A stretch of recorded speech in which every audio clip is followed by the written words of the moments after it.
10 ежедневни навика, които помагат на родителите да не прегарят.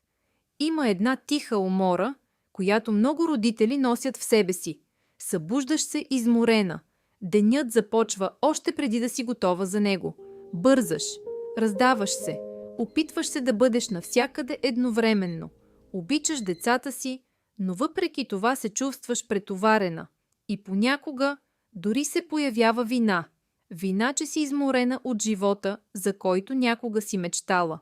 Но ето истината, която почти никой родител не казва на глас.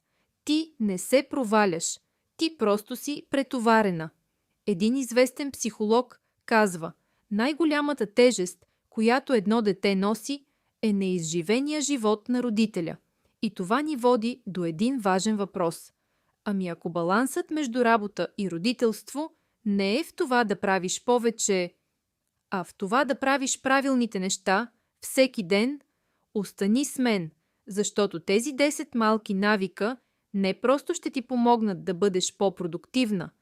Те могат да върнат радостта в родителството ти. Навик 1. Започни деня с пауза преди телефона, преди съобщенията, преди да станеш всичко за всички. Спри. Поеми дълбоко въздух. Само 5 минути. Това не е губене на време. Това е настройване на нервната ти система. Когато започнеш деня спокойно, реагираш по-малко и отговаряш повече. Навик 2. Свържи се с детето си, преди да го поправяш. Преди да кажеш не прави така, първо кажи виждам те. Поглед, усмивка, докосване. Само няколко минути истинско внимание. Децата слушат повече, когато се чувстват свързани, не когато се чувстват контролирани. Навик 3. Правилото на трите. Прегарянето често идва от едно нещо. Очакваме твърде много от себе си. Вместо безкрайен списък, избери 3 важни неща за деня. Само 3. Това намалява стреса и ти дава усещане за контрол. Не е нужно да направиш всичко. Важно е да направиш това, което има значение. Навик 4. Създай ритъм. Децата се чувстват спокойни, когато животът е предвидим. Сутрешна рутина, време за учене, вечеря заедно, ритуал за сън. Тези малки повторения създават сигурност, а сигурните деца са по-спокойни деца. Навик 5. Почивката не е лукс, тя е необходимост. Не скролване, не правене на много неща едновременно. Истинска почивка. Дори 10 минути на ден могат да презаредят мозъка ти. Навик 6. Намали изискванията. Не любовта, перфекционизмът изтощава. Детето ти не се нуждае от перфектен родител. Нуждае се от присъстващ родител. Домът не трябва да е идеален, за да отгледаш щастливо дете. Понякога достатъчно добро е повече от достатъчно. Навик 7.